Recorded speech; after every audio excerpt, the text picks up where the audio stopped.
नमस्कार। आप देख रहे हैं साकेत न्यूज टीवी और हमारे साथ अयोध्या के जाने माने संत जगत गुरु आचार्य परमहंस जी महाराज मौजूद हैं।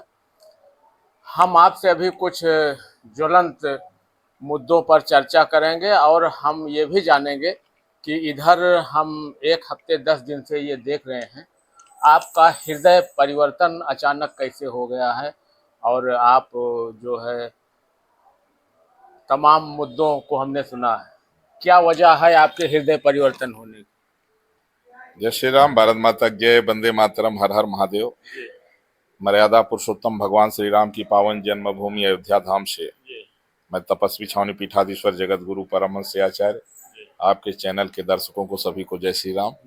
तो जानना चाहेंगे, अभी आरक्षण का भी मामला बहुत तेजी से चल रहा है। परसों जंतर मंतर पे प्रदर्शन था। पूरा सवर्ण समाज जो इस भाजपा को लाने वाला है मानता है कि हमने भाजपा को लाया, लेकिन मोदी जी नहीं मानते और ना कुछ करते हैं सवर्ण समाज के लिए। देखिए, देश की आजादी के बाद जितना अत्याचार सवर्णों के साथ हुआ है इसको बयान नहीं किया जा सकता है। और सवर्णों ने कभी भी अतीत में भी किसी के साथ अत्याचार नहीं किया। जो मनगढ़ंत बातें कहते हैं कि इनको पानी नहीं पीने दिया गया, इनको ये हम कह रहे हैं 5,000 साल पहले, 10,000 साल पहले, तो हम कहते किसको बताने कोई आया है? जो मर गए वो बताने तो आया नहीं। और हमारे ग्रंथों को तुम मानते नहीं हो, कहते हो कि ये लोग पुजाने खाने के लिए बनाए हुए हैं।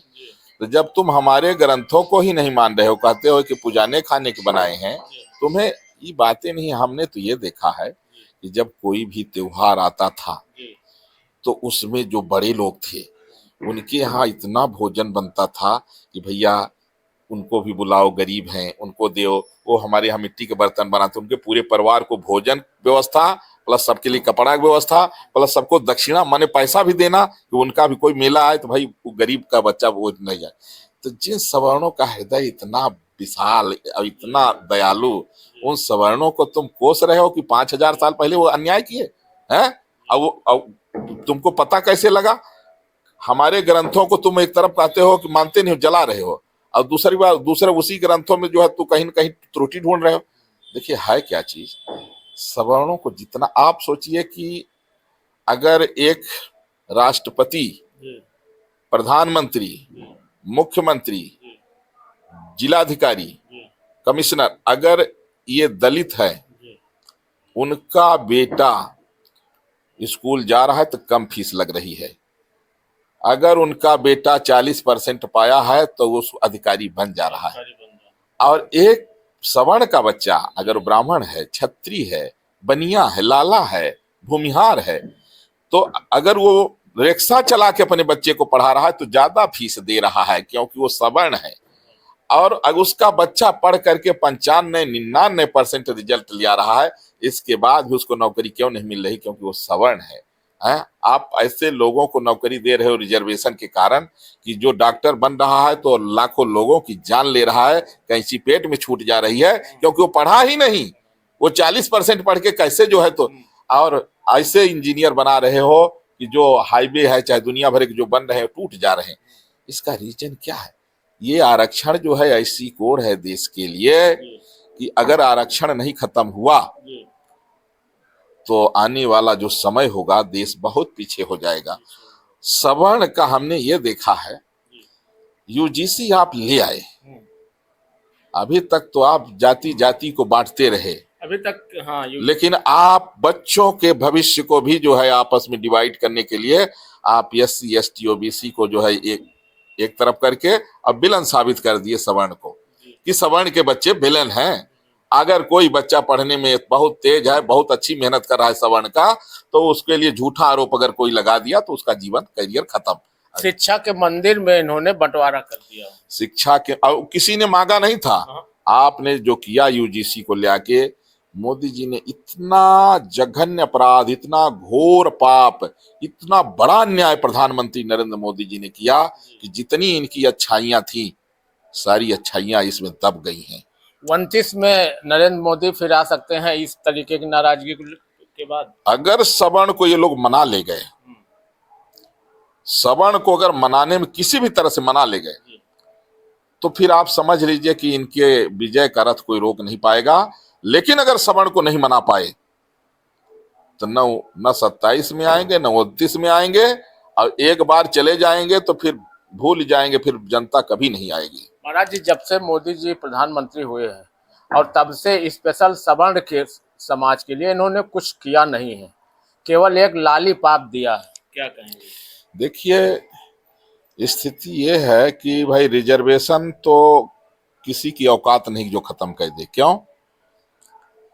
क्रीमी लेयर को हटाने के लिए एक बार मोहन भागवत जी ने कहा था, तो उसका दुष्परिणाम कि उस समय बिहार में हार गए थे।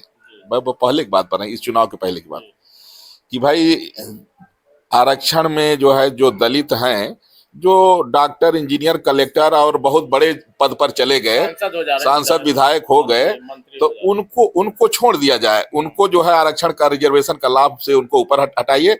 जो जूता पॉलिश कर रहा है अभी भी जो है तो रिक्शा चला रहा है, उसको रिजर्वेशन का लाभ दीजिए कि वो भी आगे आ जाए। लेकिन चूंकि जो आगे आ गए हैं वो अब उस आरक्षण को नहीं छोड़ना चाहते हैं। और उसमें है क्या दलितों में कि जो जूता पॉलिश कर रहा है आज भी जूता पॉलिश कर रहा है। क्यों? क्योंकि उसमें जो आगे आ गया है वो अपने बच्चों के अलावा वो उसको नहीं दिखाई पड़ा है कि हमारा जो छोटा भाई है, हमारा जो दूसरा भाई जूता पॉलिश कर रहा है, वो भी आगे आ जाए। वो नहीं आने देगा अब ना वो आरक्षण छोड़ेगा, क्योंकि वो पैसे से मजबूत हो गया है, पैसा खर्चा करके उकसा देगा। और वही जूता पॉलिश करने वाला फिर उसके लिए लड़ रहा है जो सांसद विधायक बन करके घूम रहा है। तो इसलिए आरक्षण को खत्म करने की अब औकात किसी में है नहीं। उसके लिए तो कोई अवतार लेगा तभी खत्म कर पाएगा, ऐसे कोई क्योंकि जो आरक्षण खत्म करेगा वो पार्टी खत्म हो जाएगी। स्थिति यहाँ आ गई है। और सवर्ण कहते भगवान का अवतार किस लिए होता है? गौ, ब्राह्मण, संत और मठ मंदिर बचाने के लिए।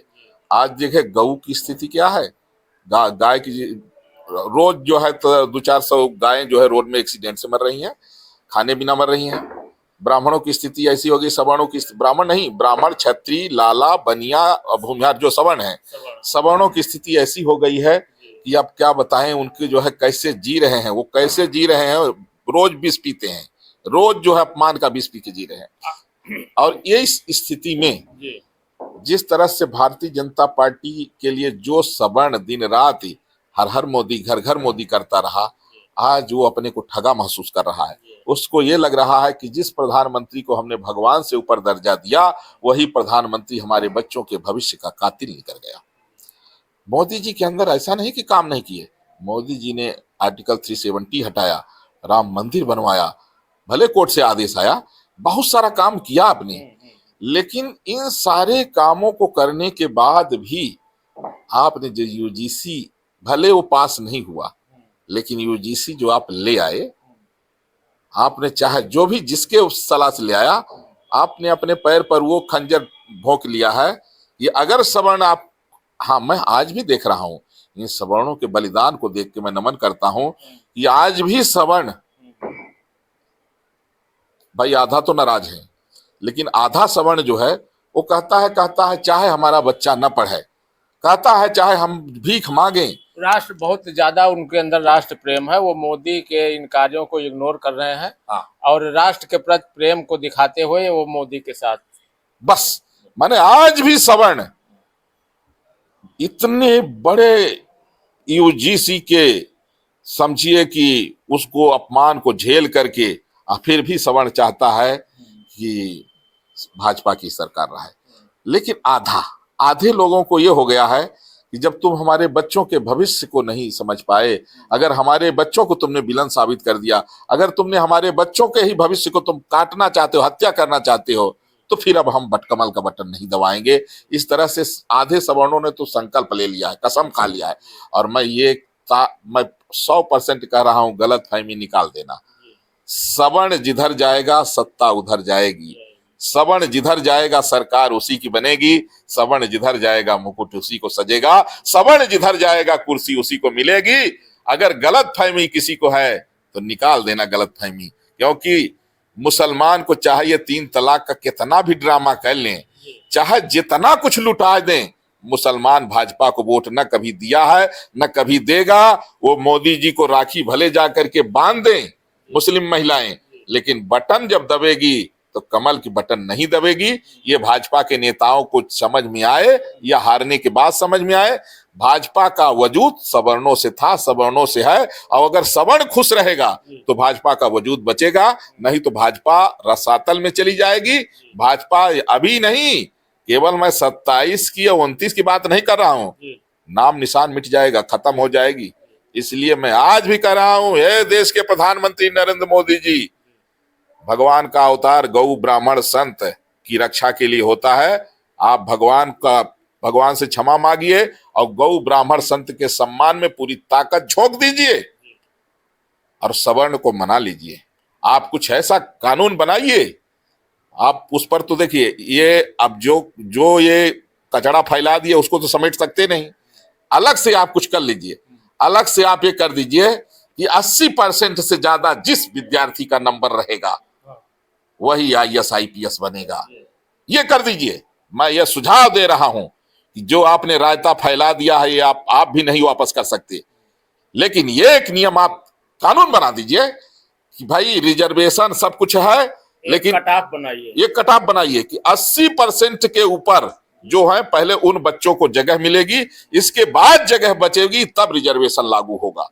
अगर ऐसा आप कर ले जाते हैं, सवर्णों को मना ले जाते हैं, तब तो आपका विजय का रथ। ये आपकी बात बहुत अच्छी लगी मुझे। ये अगर कट ऑफ बनाती है सरकार तो कम से कम आरक्षित वर्ग के लोग आए वो ठीक है, लेकिन कम से कम एक बुद्धिमान लोग तो आएंगे देश की शासन सत्ता में। किसी समय चीन भारत से अर्थव्यवस्था में बहुत पीछे था, आज भारत से अर्थव्यवस्था में चीन बहुत आगे। क्यों आगे है? क्योंकि आपके यहाँ जो है प्रतिभावान ठोकर खा रहा है, बेरोजगार पड़ा है, और जिसको जो है जो प्रतिभावान नहीं है, आप कास्ट के नाम पर एक तरफ कहते हो जाति खत्म करो, जाति खत्म करने की जरूरत नहीं है। आप सबको अधिकार दीजिए समानता का।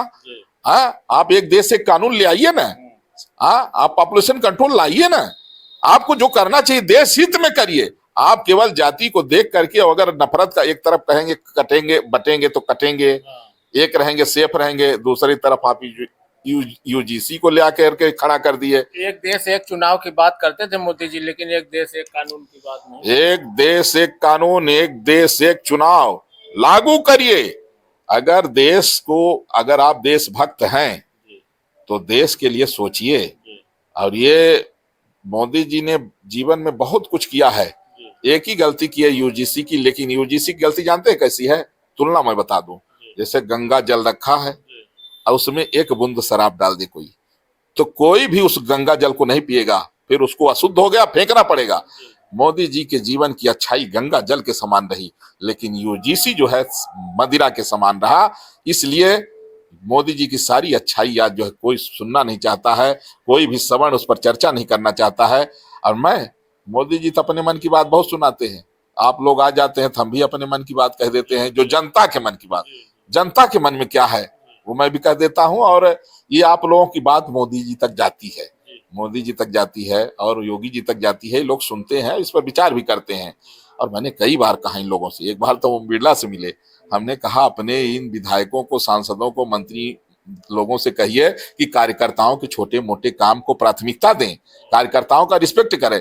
ये नहीं खाली चुनाव जब आया तो बूथ विजय के लिए आप जो है तो भाषण पेल रहे हो कि बूथ विजय ही विजय है, और बाकी एक छोटा सा काम आ गया थाने चौकी का, हाँ तो वो जाकर के चौकी में डंडा खा रहा है कार्यकर्ता, कोई पूछने वाला नहीं उसको। कोई भी सांसद, विधायक, जनप्रतिनिधि, मंत्रीगण कोई उनका जो है कोई सम्मान नहीं कर रहे हैं। और जब चुनाव नजदीक आ गया तब इसके बाद बस झंडा ढोने के लिए कार्यकर्ता, जिंदाबाद के लिए कार्यकर्ता, और चुनाव खत्म होते ही इसके बाद बस फिर मंत्रीगण माला पहनना, फिर कार्यकर्ता दुश्मन हो गया। आप समझिए, मैं जगत गुरु परमहंस से आचार्य, मैं भाजपा का कोई सदस्य नहीं हूं, मैं संघ विहिप का कोई सदस्य नहीं हूं, लेकिन संघ के लिए, विहिप के लिए, भाजपा के लिए, भाजपा के किसी भी प्रवक्ता से ज्यादा मैं पक्ष रखा हूं। और शुरू से एक तरफा मैंने भाजपा संघ विहिप का समर्थन किया है। और इसके कारण हमको जो है तो सपा बसपा कांग्रेस माने इंडी गठबंधन के लोग हमको न जाने क्या क्या बोलते हैं, लेकिन इन भाजपाइयों ने हमारा न कभी सम्मान किया, ना हमारे छोटे मोटे कोई काम को बता देंगे तो कभी ये सुनते नहीं है।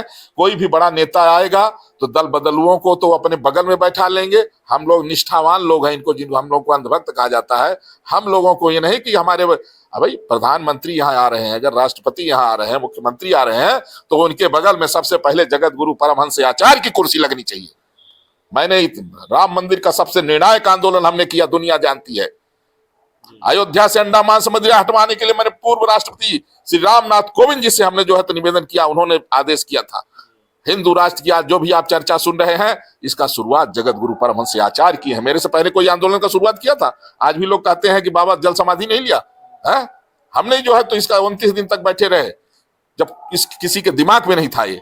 इसके बाद फिर जो है तो हमने जल समाधि घोषणा किया था। आज तक लोग व्यंग करते हैं, लेकिन हमारा वो जो हमने बागेश्वर बाबा को इस फील्ड में उतारा।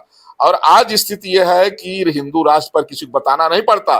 भारत का बच्चा बच्चा इस बात को समझ रहा है, जान रहा है, इस पर तर्क वितर्क हो रहा है, चर्चाएं हो रही हैं। इसको यहां तक पहुंचाने के लिए शुरुआत किसने किया? जगत गुरु परमहंस आचार्य ने। आज अगर कोई भी भारत का अगर राष्ट्रपति प्रधानमंत्री अगर कोई भी आता है अयोध्या में, तो उनका पहला कर्तव्य बनता है कि उनके बगल में जो कुर्सी हो जगत गुरु परमहंस आचार्य की होनी चाहिए।